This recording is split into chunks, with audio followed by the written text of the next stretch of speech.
Already నిన్న Hollywood అప్డేట్స్ని మాట్లాడుకున్నాం కాబట్టి ఇవాళ హాలీవుడ్ బాక్స్ ఆఫీస్ అప్డేట్స్ కాకుండా లేటెస్ట్గా రిలీజ్ అయిన ఇండియన్ ఫిల్మ్స్తో పాటు ఇంతకు ముందు ఆడుతున్న ఫిల్మ్స్ కూడా బాక్స్ ఆఫీస్ దగ్గర ఏ విధంగా పర్ఫామ్ చేస్తున్నాయో క్లియర్గా ఈ వీడియోలో తెలుసుకుందాం with some latest updates. And the goat film యొక్క డే 1 గురించి చెప్పాను కానీ ఫిల్మ్ యొక్క final run break even target ఎంత కలెక్ట్ చేయాలనే దాని గురించి క్లియర్గా వీడియోలో చెప్పలేదు. తర్వాత కొంతమంది పర్సనల్గా ఇన్స్టాలోని అడిగారు. బట్ ఈ వీడియోలో కంప్లీట్ క్లారిటీ వచ్చేలాగా చేస్తా. ఇక ఆగస్ట్ 15కి రిలీజ్ అయిన ఫిల్మ్స్ అన్నింటిలోని అన్ని ఫిల్మ్స్ యొక్క థియేట్రికల్ రన్ ఆల్మోస్ట్ ఫినిష్ అయింది. బట్ స్త్రీ 2 స్టిల్ కంటిన్యూ అవుతుంది. అది కూడా నార్మల్గా కంటిన్యూ అవ్వడం మాత్రమే కాదు, స్టిల్ సర్ప్రైజ్ చేస్తూనే సెన్సేషనల్గా పర్ఫామ్ చేస్తుంది. నిన్న సండే ఆల్మోస్ట్ ఫిల్మ్కి 25th డే ఫిలిం ఆ రోజునే 11 crore నెట్ని అయితే మాత్రం కలెక్ట్ చేసింది. సండేన 25th డే అంటే మీరు అర్థం చేసుకోవచ్చు ఇంకా లాంగ్ రన్ ఫైనల్ రన్ ఈ ఫిల్మ్కి ఇంకొక 1 month వరకు ఉంటుందా అని. అప్కమింగ్గా పెద్ద బాలీవుడ్ ఫిల్మ్స్ ఏమీ కూడా లేవు అనమాట, పెద్దగా కాంపిటీషన్ ఇచ్చి మొత్తం అంతా స్క్రీన్స్ అటు వెళ్ళేలాగా.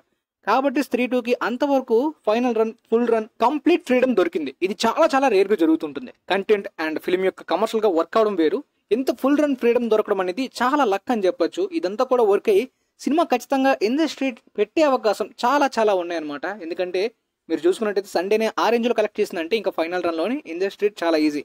ఇప్పటిదాకా according to the tracking wise 528 crore net collect చేసింది ఇండియాలోని. డొమెస్టిక్గా మొత్తం ఓన్లీ హిందీ వెర్షన్ మాత్రమే రిలీజ్ అయింది కాబట్టి సో ఆ హిందీ వెర్షన్లో ఆల్ టైమ్ రికార్డ్ పెట్టాలంటే 582 crore నెట్ అయిన ఆ జవాన్ రికార్డ్ని బ్రేక్ చేసేయచ్చు, ఆల్ టైమ్ రికార్డ్ని పెడుతుంది. బట్ ఎంటైర్ ఇండియా చూసుకుంటే జవాన్ 642 crore నెట్ని కలెక్ట్ చేసింది. మరి దాన్ని బీట్ చేయడం అయితే కొద్దిగా కష్టమే. అయితే అకార్డింగ్ టు ద ప్రొడ్యూసర్స్ ఈ సినిమా ఆల్మోస్ట్ 540 crore నెట్ని దాటేసింది అనుకుంటా. ప్రొడ్యూసర్స్ ఫిగర్స్ కాస్త ఎక్స్ట్రా వేసిన చాలా మంది ఫాలో అయ్యేది అదే కాబట్టి ఒకవేళ ఆ ప్రొడ్యూసర్స్ ఫిగర్స్ దాటేసిన ఆన్లైన్లో చాలా పోస్టులు అన్నీ కూడా ఆల్రెడీ ఇన్ ద స్ట్రీట్ అనే పోస్టులు రావడం జరుగుతుంటుంది. చాలా ఫిలిం పేజెస్ కూడా మీకు చూపించే పోస్టుల్లోని ప్రొడ్యూసర్స్ ఫిగర్స్ చూపిస్తారు కాబట్టి కొద్దిగా ఆడియన్స్ కన్ఫ్యూజ్ అవ్వచ్చు ట్రాకింగ్లో నెంబర్స్కి దీనికి. అయితే ఇక ప్రపంచవ్యాప్తంగా ఇప్పటిదాకా స్త్రీ 2 అయితే 752 crores ని కలెక్ట్ చేసింది. పోస్ట్ కోవిడ్ బాలీవుడ్ ఫిల్మ్స్ ని చూసుకున్నట్టయితే జవాన్ పఠాన్ 1000 crores బాలీవుడ్ కి దాటే, ఆ తర్వాత యానిమల్ 920 crores దగ్గర వరకు, ఆ తర్వాత స్త్రీ 2 ఇప్పుడు 4th హైయెస్ట్ గ్రాసింగ్ ప్లేస్ లో ఉంది. యానిమల్ ని బీట్ చేస్తుందా అంటే కష్టమే, కాకపోతే 800 crore క్లబ్ అని అనుకున్నాను కానీ ఇప్పుడు 850 crore క్లబ్ కూడా పాసిబుల్ అయ్యేలా ఉంది. అంటే ఇప్పటి నుండి చూసుకున్నా సరే ఇంకా 100 కోట్లు వస్తాయా అంటే పాసిబుల్, ఎందుకంటే నిన్న 11 crore నెట్ అంటే స్టిల్ అది పాసిబుల్ లా కనిపిస్తుంది. మరి ఇలాంటి రేర్ లాంగ్ రన్ లక్ అనేది అప్పుడు చెన్నై ఎక్స్ప్రెస్ కి కూడా దొరకలేదు. వెంటనే ధూమ్ 3 వచ్చేసింది, ఆ ఇయర్ లో ధూమ్ 3 రికార్డ్ ని బ్రేక్ చేసేసింది. ఆమిర్ ఖాన్ గారి ఫిల్మ్స్ కి ఎక్కువ శాతం, ఫర్ ఎగ్జాంపుల్ 3 Idiots కానీ, పీకే కానీ, దంగల్, వీటికైతే లాంగ్ రన్ లో చాలా ఫ్రీడమ్ దొరికింది. ఇప్పుడు మళ్ళీ స్త్రీ 2కి అలాంటి లక్ అయితే బాలీవుడ్ లో దొరికింది.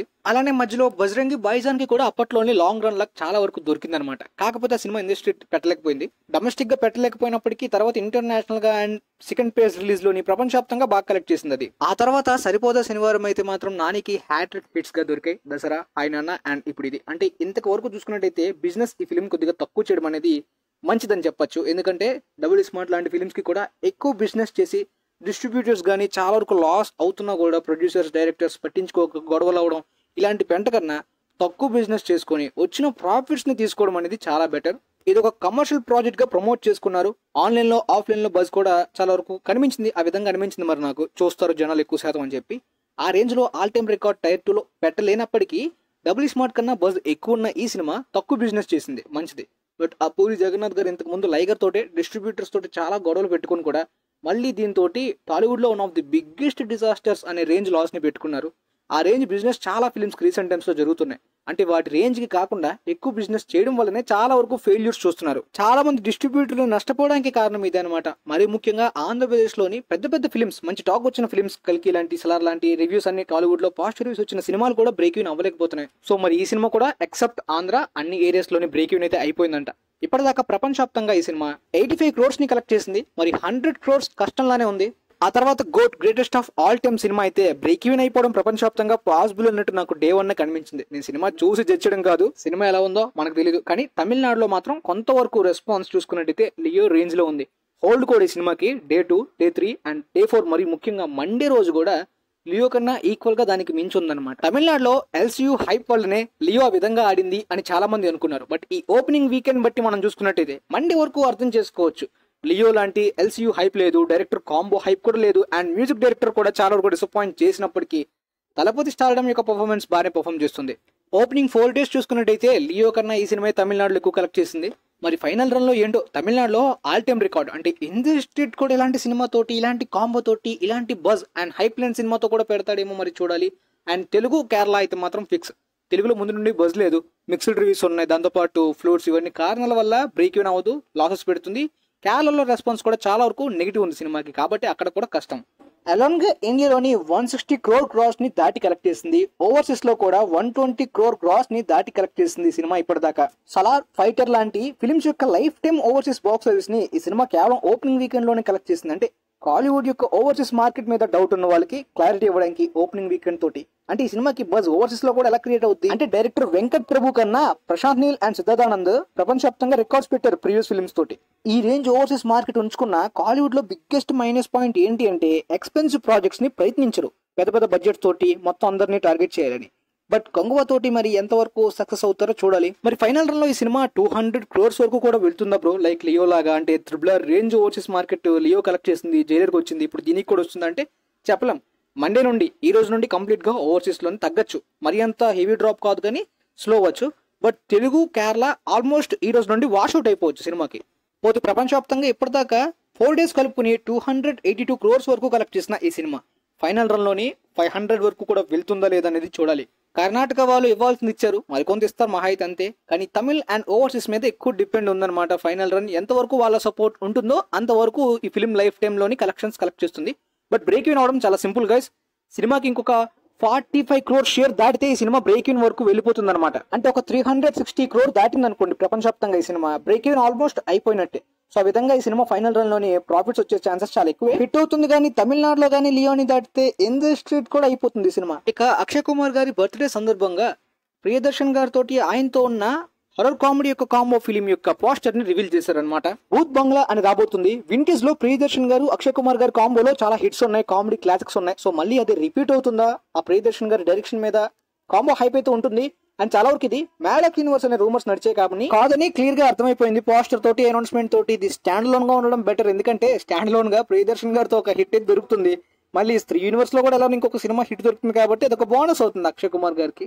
అంటే హిట్స్ లేక కరువులు ఉన్నారు కదా, కానీ ఆయన కెరీర్ బిగ్గెస్ట్ హిట్ అయితే ఖచ్చితంగా కన్నప్పతో దొరుకుతుంది అనమాట.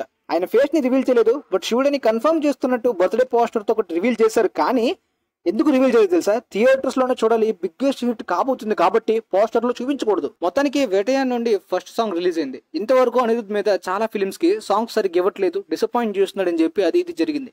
బట్ ఈ సినిమాలో కంప్లీట్ గా ట్రాక్ లోకి వచ్చినట్టు అండ్ రజనీకాంత్ అనగానే ఆయనకి పూనకం వస్తుందా అన్నట్టు ఒక మంచి డాన్స్ బీట్ సాంగ్ అందించాడు. ఈ మనసులాయో సాంగ్ అయితే మాత్రం నేను చూసినంత వరకు మిక్స్డ్ నెగిటివ్ రెస్పాన్స్ లేదు. రీసెంట్ గా ప్రతి అనిరుద్ సాంగ్ కి ఒక మిక్స్డ్ రెస్పాన్స్, నెగిటివ్ రెస్పాన్స్ ఉండడం జరిగింది. అది రీసెంట్ గా అనమాట. చెల్లయ్య సాంగ్ అయితే మాత్రం ఆ ఇయర్ లో బాగా ట్రెండ్ అయిన సాంగ్ గా పాపులర్ అయింది. అండ్ లియో సాంగ్స్ కూడా ఓకే, బట్ జైలర్ సాంగ్ కూడా బాగుంటుంది. బట్ ఆ తర్వాత వచ్చినవన్నీ కూడా ఇండియన్ 2కి పూర్తిగా డిసప్పాయింట్ చేశాడు. దేవరాకి కూడా చాలా వరకు మిక్స్డ్ ఉన్నప్పటికీ దీనికి యునానిమస్ గా మళ్ళీ సంపాదించుకున్నారు అనిరుద్. మరి మీకు ఎలా అనిపించింది సాంగ్ కింద కామెంట్ సెక్షన్ లో తెలియజేయండి. నాకైతే తలైవర్ని సాంగ్ లో చూడగానే పేటా వైబ్స్ చాలా వచ్చాయి. ఇక తర్వాత దేవరా రేపు ట్రైలర్ రిలీజ్ అవబోతుంది. బట్ ఆల్రెడీ సెన్సార్ జరిగిపోయింది కాబట్టి చూసిన వాళ్ళు చెప్తుంది ఏంటంటే ఒక బ్లడ్ సీ సినిమాలో ఎర్ర సముద్రం ఉండబోతుందని చెప్పి ఎలివేషన్స్ ఇస్తున్నారు కదా. బట్ ట్రైలర్ లో ఆ విజువల్స్ అని, ఆ రెడ్ సీ సీన్స్ అన్ని చాలా బాగున్నాయంట. ట్రైలర్ యొక్క డ్యూరేషన్ అయితే 2 minutes and 50 seconds ఉండబోతుందంట. ఫిల్మ్ యొక్క కంప్లీట్ సెన్సార్ కూడా వెడ్నెస్డే జరగబోతుందంట. ఇప్పటిదాకా వస్తున్న గ్లింప్సెస్ లో కానీ సాంగ్స్ లో కానీ మీరు సెట్ పీసెస్ చూసినట్టయితే కొద్దిగా సెట్ పీసెస్ ఆర్టిఫిషియల్ గా తెలిసిపోతున్నాయి. కలర్ టోన్ కానీ అవేమి అంత క్లారిటీగా అంటే క్వాలిటీ కనిపించట్లేదు, ప్రొడక్షన్ క్వాలిటీ. బట్ ట్రైలర్ లో ప్రొడక్షన్ క్వాలిటీ పీక్ లెవెల్లో ఉంటేనే హైప్ పెరుగుతుంది. ఆల్రెడీ బుకింగ్స్ అదే విధంగా జరుగుతున్నాయి ఫారెన్ లో. అదే north America bookings, complete overseas కాదు. బట్ ట్రైలర్ లోని అనిరుద్ బీజియం కూడా బాగా వర్క్ అయితే ఆ బుకింగ్స్ మరి కాస్త పెరుగుతుంది. అండ్ మరీ ముఖ్యంగా పోస్టర్స్ లో రీసెంట్ గా ఏది కూడా క్వాలిటీగా లేదు, ఏదో ఫ్యాన్ మేడ్ ఎడిట్స్ ఇంకా చాలా బెటర్ అనిపిస్తుంది. మరి ఇది చాలా ఇంపార్టెంట్ పాన్ ఇండియా సినిమా కన్నాక క్వాలిటీ ఉండాలి ప్రతి ఒక్క దాంట్లో. మరి అది ఎలా రెక్టిఫై చేస్తారో చూడాలి. మరి మీకు ఎలా మిస్తుందో వాటి మీద అండ్ ట్రైలర్ నుండి ఏం ఎక్స్పెక్ట్ చేస్తున్నారో కింద కమెంట్ సెక్షన్ లో తెలియజేయండి. వచ్చిన స్మాల్ అప్డేట్స్ మీకు అర్థమే అనుకుంటా. తర్వాత మిగిలిన అప్డేట్స్ గురించి తర్వాత వీడియోలో తెలుసుకుందాం. వీలైతే ఈ వీడియోని మీ ఫ్రెండ్స్ లో ఉన్న వాళ్ళకి కూడా షేర్ చేయండి, వాళ్ళకి యూజ్ అవచ్చు. And thanks for watching.